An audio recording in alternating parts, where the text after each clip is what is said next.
Hello everyone, today we'll talk about how to fix or how to solve the problem of Tira app. If we click on settings, in this page you will go to apps, default apps, app settings. In this list you will search about Tira app and you will click here in this window.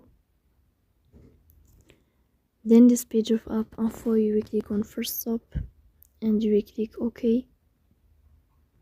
Here you will enter to the window of storage.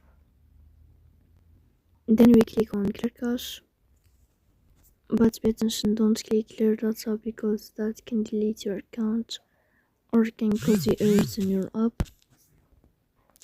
In the end, you can turn off your phone, so please don't forget to support us by